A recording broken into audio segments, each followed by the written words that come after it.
Bueno, nuestro siguiente expositor es el doctor Facundo Giampaoli. Facundo es abogado con orientación en Derecho del Trabajo y la Seguridad Social, es director de la Comisión de Riesgos del Trabajo de la Asociación Abogados del Fuero, es miembro del Instituto del Derecho del Trabajo del Colegio de Abogados de Avellaneda de Lanús, es disertante y publicista. El tema sobre el cual nos va a hablar Facundo es el colapso operativo de las comisiones médicas. Muy buenas tardes a todos. Quiero desde ya agradecer en primer término a la Sociedad Argentina de Derecho Laboral y a la Asociación de Abogados del Fuero por la oportunidad de participar en este panel. Es un honor y una gran responsabilidad para mí en representación de la Comisión de Riesgo de Trabajo, a la cual dirijo conjuntamente con la doctora Mariela Pistacchia, poder contar con estos breves pero valiosísimos minutos para tratar de representar y reflejar la angustia y la preocupación que sentimos los abogados laboralistas a la luz de lo que sucede día a día en el tránsito por la instancia previa ante las comisiones médicas, recientemente convalidada por la Corte Federal, si bien es cierto con una mayoría que al día de hoy ya no es tal. Asimismo, no puedo dejar pasar la oportunidad de ratificar la postura asumida por esta asociación respecto de la inconstitucionalidad e inconvencionalidad de la instancia administrativa previa, obligatoria y excluyente establecida conforme a la Ley 27348. Pero el objetivo de mi ponencia no es debatir la doctrina centrada en los autos Pogons en sí, sobre la cual se habló y se va a seguir hablando mucho en este congreso y en diferentes foros por la trascendencia de la temática, sino intentar poner de manifiesto las características fácticas de la instancia administrativa a la cual se obliga a recurrir a los trabajadores, accidentados o enfermos, a los eventuales derechohabientes y con ello a los abogados respectivamente que los representamos. En este sentido, la premisa principal que me propongo explicar es que el desborde operacional recientemente reconocido por la Superintendencia de Riesgo de Trabajo en la Resolución 20 del 2021 no es circunstancial, sino estructural. La pandemia es culpable de grandes tragedias, pero no es la única culpable de la imposibilidad que tienen las comisiones médicas jurisdiccionales de tramitar la cantidad de expedientes que se presentan ante ella en los auspiciosos e idílicos plazos que contempla la norma. Esto puede advertirse con claridad desde la entrada en vigencia de la norma misma, por las estadísticas que son publicadas por la superintendencia y otras que no son tan públicas, a las que hemos accedido conforme sendos pedidos de acceso a la información pública que fueran oportunamente publicadas en el foro Abogados del Fuero de Trabajo en Emergencia. Desde los inicios de la implementación de la instancia obligatoria, venimos advirtiendo que conjuntamente con la creación de más comisiones y más delegaciones, estas últimas creadas por el Superintendente de Riesgo de Trabajo, no así por el Parlamento Nacional, discusión que deberemos dar en un momento, el aumento sistemático y constante de expedientes tramitando en las comisiones médicas. Básicamente, se inician más expedientes de los que se culminan, sin importar el tramo temporario que se tome, razón por la cual el stock de expedientes va constantemente en aumento. Es este el contexto previo a la pandemia, a la que se suman nuevas circunstancias, no todas derivadas de la emergencia sanitaria, que impiden desconocer ya desde el propio organismo el desborde operativo, que fuera reconocido recién en abril de este año. ¿Cuáles son estas circunstancias que estamos mencionando? En primer término, no podemos dejar de mencionar la enorme extensión temporal en la que permanecieron suspendidos los plazos administrativos y en los hechos cerradas las comisiones médicas. Sí, comisiones médicas cerradas ni más ni menos que en una crisis sanitaria. En segundo lugar, tenemos que tomar en cuenta la postura asumida por el Supremo Tribunal de la Provincia de Buenos Aires en los autos Marchetti, que generó en la práctica la derivación de un montón de trámites judiciales a la órbita de la administración pública, en un sistema que ya de por sí era deficitario. Tenemos que tener en cuenta, para aquellos que no litigan en la Provincia de Buenos Aires, que había departamentos enteros que declaraban la inconstitucionalidad, como ser San Isidro o Quilmes, y todo ese caudal de trámites derivó automáticamente en sede administrativa. Un tercer tema que tenemos que contemplar es la determinación del COVID-19 como enfermedad presuntiva laboral, conforme al decreto de necesidad de urgencia 367, reglamentada por la resolución 38 del 2020 y 10 del 2021 de la Superintendencia, que suma un caudal de expedientes administrativos no contemplados originariamente. Y también hay que aclarar que si bien el COVID, el reconocimiento del carácter laboral del COVID tramita en Comisión Médica Central, esto posteriormente derivará en un montón de expedientes que van a tramitar en la jurisdiccional.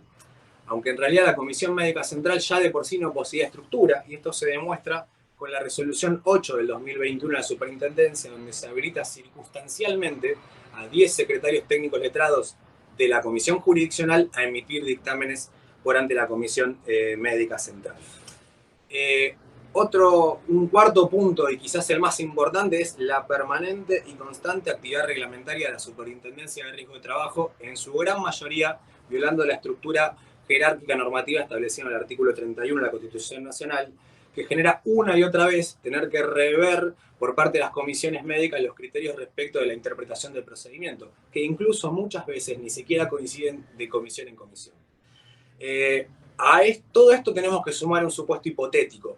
como es la reciente sentencia de rechazo al amparo que interpuso el Colegio Público de Abogados respecto de la validez constitucional del DNU 669 del 2019, que si bien ya fue apelada por ante la Cámara Federal, el problema que tenemos es que una eventual ratificación por parte del superior o el levantamiento de la cautelar originariamente decretada implicaría la necesidad de tener que proceder al recálculo de absolutamente todas las prestaciones, tanto en instancia administrativa como en instancia judicial.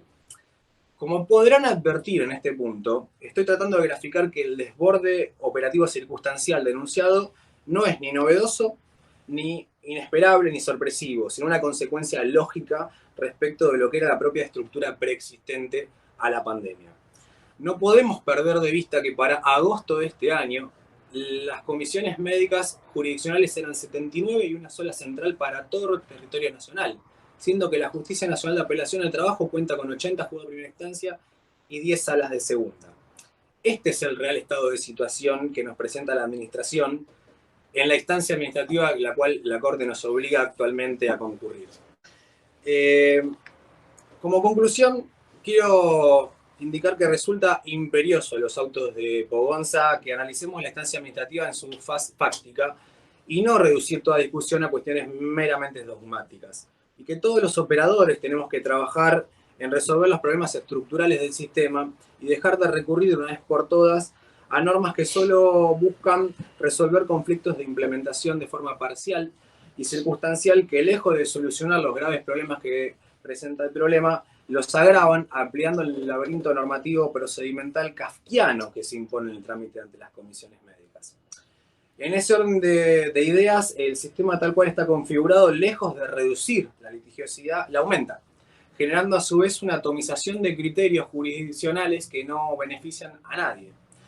Es por esto que, sin claudicar en el justo reclamo que le asiste a los abogados respecto de la inconstitucionalidad e inconvencionalidad de la instancia previa, en el interín requerimos de los organismos judiciales criterios claros, uniformes y respetuosos de los más elementales principios del derecho laboral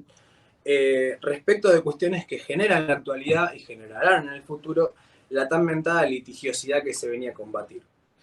¿Cuáles son estos puntos sobre los que requerimos criterios claros y adecuados? En un primer lugar podemos hablar de la perentoriedad del plazo. No existen muchas formas de interpretar el término perentorio, razón por la cual la realidad es que debería ser consecuente la jurisprudencia en poner la claridad que requiere el tema. Y además, tener por sentado que el artículo 3 de la ley complementaria establece que las prórrogas tienen que ser fundadas, lo cual en los hechos jamás pasa en la comisión médica.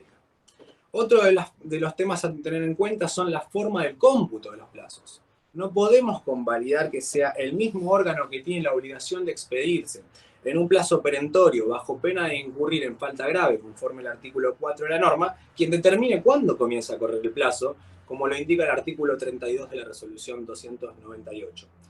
Y acá hay que tener una regla muy clara, que es que en caso de duda tiene que estarse en pos de la habilitación de la instancia judicial. Otro tema muy importante es la extensión del recurso o acción. Realmente no queda del todo claro en los autos Pogonza, pero conforme los parámetros de Marchetti, tanto de la Suprema Corte Provincial como de Pogonza, del máximo Tribunal Federal, debe tomarse el recurso del artículo 2 de la 27348 en un carácter amplio, los fines de cumplir con el requisito del control judicial suficiente. Que por otro lado es lo que hicieran casi la totalidad de las jurisdicciones que adhieran al título primero de la ley complementaria.